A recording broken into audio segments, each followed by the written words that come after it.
Երևի թե այսքան մասնագետների հատկապես տենց իրենց գործի գիտակներից հետո մասնագիտական կամ ինչ-որ գնահատական տալը բարդ կլինի ու անշնորհակալ գործ կլինի, դրա համար ես ավելի շատ կխոսեմ քաղաքական եղելությունից եւ հատկապես խոսքս ուղղված կլինի երիտասարդ սերունդին, ովքեր չեն ապրել մարտի 1-ը, չեն տեսել մարտի 1-ը, իսկ հիմա շատ հաճախ իրենց փորձում են այդ ներկայացնել որպես երկու կողմերի բախում, որի արդյունքում եղան 10 զոհերը եւ 300-ից ավել վիրավորները։ Ընդհանրապես մարտի 1-ը, երբ որ ես հիշում եմ, մարտի 1-ը իմ համար մեղավորության զգացողության ամենամեծ ապրումն է եղել, որովհետև կրակոցներից րոպեներ առաջ, երբ որ տնից զանգեցին ինձ, ես փորձեցի գնամ գործի տեղից հետ զանգեմ տնեցքին, որ համոզեմ իբր ես փողոցում չեմ, որովհետև այն ժամանակ մենակ պարզապես այդ ակցիաներին մասնակցելը արդեն լուրջ վտանգ էր, երբ որ մտա գործի տեղ, պատուհանից արդեն այդ լուսարձակող ավտոմատների կրակահերթերը տեսա, ու երբ որ զանգեցի հետ իմ ընկերներից մի կերպ կապվեցի այնտեղ, ինձ ասեցին չմոտենալ, որովհետև կրկնում եմ շրջափակման մեջ ենք եւ անիմաստ է, որ մի կողմից էլ չես կարող մոտենալ, այսինքն այդ կրակոցները, երբ որ ասում են իբր ժողովրդին հանգստացնելու համար է, իրանք շրջափակման մեջ չեն։ Ընդհանրապես Քոչարյանի սիրած գործողություններից մեկը դա Կոլցո օպերացիան էր։ Ինքը չէր ցրում միտինգները, ինքը շրջափակում եւ պատժում էր մինչեւ վերջ։ 2003 թվականին մարտի 1-ին նախորդած հրապարակում Կոլցո օպերացիան, երբ որ վրանների մեջ ջարդեցին վրանների մեջ քնած ժողովրդին, իսկ դրանից հետո արդեն եղավ մարտի 1-ը։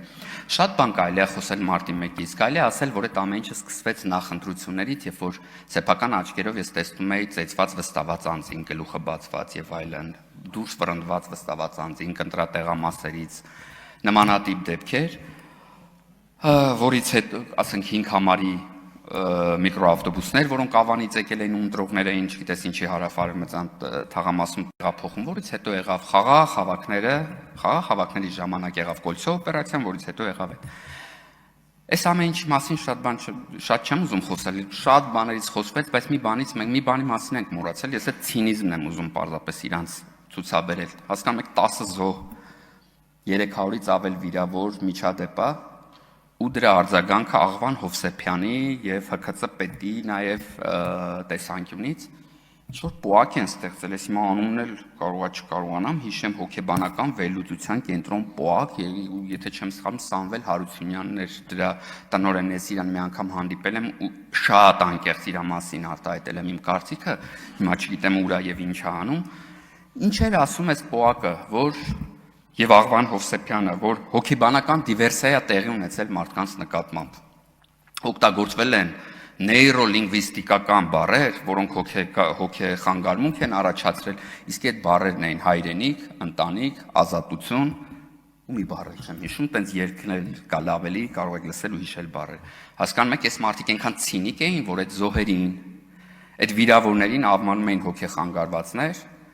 ու ասում էին, որ այս բառերն են եղել։ Ու այդ մարդիկ այսօր այստեղ նստած խոսում են ամեն օր, ամեն երկրորդ բառը արյուն, յաթաղան ու տես բաներից, թուրք, չգիտեմ ինչ, բայց մեզ էին մեղադրում այն ժամանակ հոգեխանգարմունքի բառեր օգտագործելուց։ ՀՔԾ պետը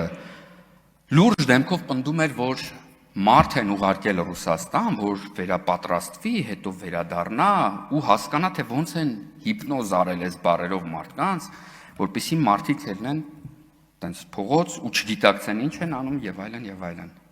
Բայց նորից եմ կրկնում, մարտի 1-ը դա 2003-ի նաեւ հետևանքներ, երբ որ առաջի անգամ Կոլցո օպերացիան երևի շատ սրտով եղավ Ռոբերտ Քոչարյան եւ Սերժ Սարգսյան սիմբիոզին, ես բնության մեջ ավելի լավ սիմբիոզ չեմ հանդիպել, քան այս երկուսն էին, որից հետո ինքը սկսեց այդ բոլորս հիշեն, քաղաքական, նույնիսկ հիշում եք, երբ որ արգելեցին միտինգները, դրանից հետո քաղաքական զբոսանքներ էր։ Այդտեղ էլ երբ որ փորձում էին մեզ ցրել, չէին ցրում, գալիս էին այդ Կոլցո օպերացիան էին անում, որովհետև Քոչարյանի նպատակը եւ այդ ժամանակվա իշխանությունների նպատակը պատժելն էր ժողովրդին, որ մյուս անգամ հանկարծ չփորձվեն խոսել սեփական իշխանությունից, որ մյուս անգամ չփորձվեն խոսել կյանքի իրավունքից սեփական եւ չփորձեն պնդել, որ իշխանությունը պատկանում է իրանց, ոչ իշխանությունը մինչեւ հիմա էլ իրանք պնդում են, որ պատկանում է էլիտաներին։ Այս դրա համար էր արվում այդ Կոլցո օպերացիան եւ Միեդը հենց Այս է արձանագրել, երբ որ ասել է, որ սա համակարգված գործողություն էր, այո, համակարգված գործողություններ էին, ժողովրդին թույլ չտալու, մտածելու նույնիսկ սեփական իշխանության մասին։ Շնորհակալ։